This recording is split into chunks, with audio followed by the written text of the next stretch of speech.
नमस्कार। आज का पंचांग प्रस्तुत करने से पहले आपसे चर्चा करनी है। जो अभी त्रयोदश दिन का पक्ष चल रहा है, शनि वक्री होने वाले हैं, गुरु रोहिणी नक्षत्र में अपना चरण परिवर्तित कर रहे हैं, बुध भी राशि परिवर्तन कर रहे हैं, शुक्र भी अपना नक्षत्र परिवर्तन कर रहे हैं। मिला जुला प्रभाव है, ग्रहों की खींचातान चल रही है।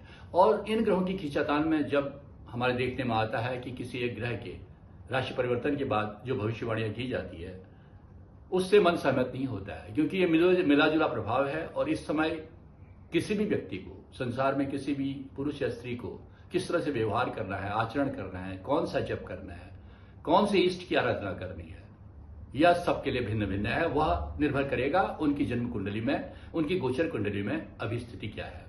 चलिए सबसे पहले पंचांग पाठ करते हैं, उसके बाद आपसे चर्चा करेंगे कि इस समय जबकि बड़ी भयावह सी स्थिति दिख रही है विश्व में, और जिस समय की सब कुछ अनिश्चितता का माहौल बना हुआ है, इस समय एक बात मैं कहूंगा, अगर आपके साथ शुभ हो रहा है तो इतराने की आवश्यकता नहीं है, और आप अगर कष्ट में हैं तो घबराने की आवश्यकता नहीं है। बहुत चीजें परिवर्तित होंगी, सावधानी नितांत आवश्यक है। जन्म कुंडली में 12 प्रभाव है, आपका शरीर है, धन है, तरक्की है, सुख है, संतान है, रोग है, आपका दाम्पत्य जीवन है, आपकी उम्र है, आपका भाग्य है, नौकरी है, संपत्ति है और आध्यात्मिक चेतना है। इनसे जुड़े हुए विषय हैं। हर विषय में सतर्कता आवश्यक है।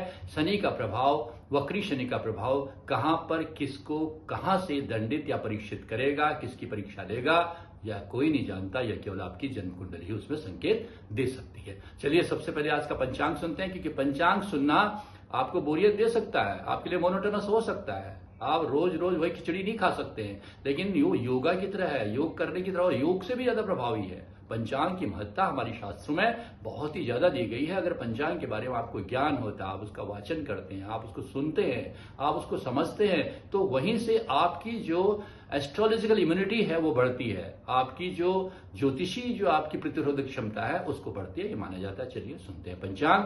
श्री संवत 2081 श्री साके 1946, उत्तरायण उत्तर गोल, वर्षा ऋतु। आज षष्ठी तिथि है। आज षष्ठी तिथि और बृहस्पतिवार है। षष्ठी तिथि आज सायंकाल 6:40 तक रहेगी, उसके बाद सप्तमी तिथि रह जाएगी।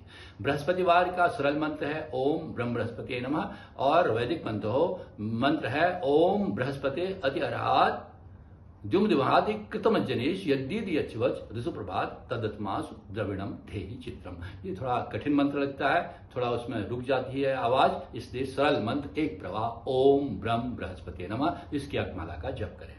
नक्षत्र आज शतभिषा नक्षत्र है। अभी पंचक चल रहे हैं, तीसरा पंचक आज है। यह दिन में 11:37 तक लगेगा, उसके बाद उत्तरा भाद्रपदा नक्षत्र लग जाएगा। आज योग में आयुष्मान योग है, जो शुभ योग है, रात्रि में 12:28 यानी कि 24:28 तक रहेगा। उसके बाद सौभाग्य योग लग जाएगा। दोनों अत्यंत शुभ योग है।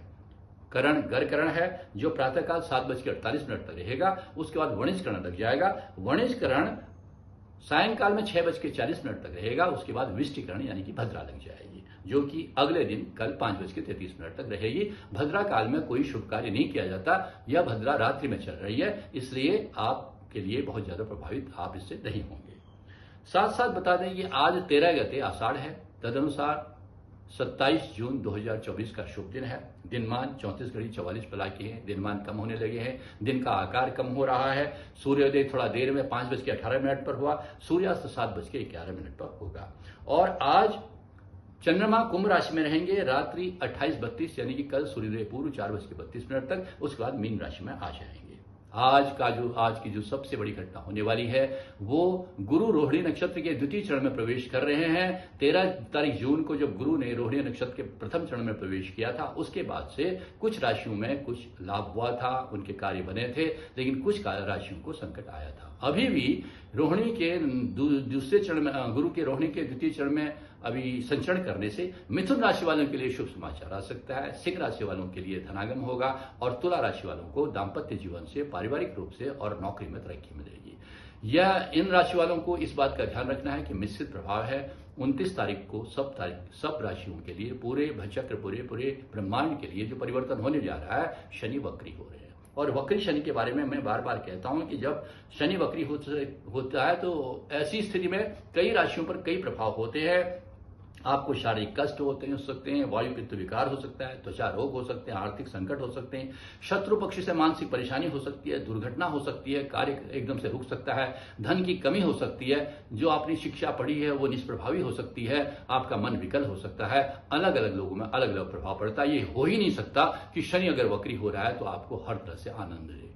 जिन लोगों को आनंद की प्राप्ति हो रही है, जो सब तरह से सुख की अनुभूति कर रहे हैं, वो भी कुछ सतर्कता अवश्य रखें। ये शनि की चाल है। शनि की चाल आपको पहले तो आसमान में ले जाती है, उसके बाद जमीन में पटकती है। इसलिए विनम्र बनें और शनि की आराधना करें। इस समय कूरा वक्रा महाक्रूरा यह बात कही जाती है। ढैया चल रही है अब कर्क राशि में और वृश्चिक राशि में, लेकिन 7.5 तीन राशि में चल रही है, मकर, कुंभ और मीन। सबसे ज्यादा पीड़ित करेगी इस समय मकर राशि वालों को, क्योंकि यह उतरती हुई 7.5 है। कुंभ राशि वालों को नए नए समाचार, नई नई उपलब्धियां देगी।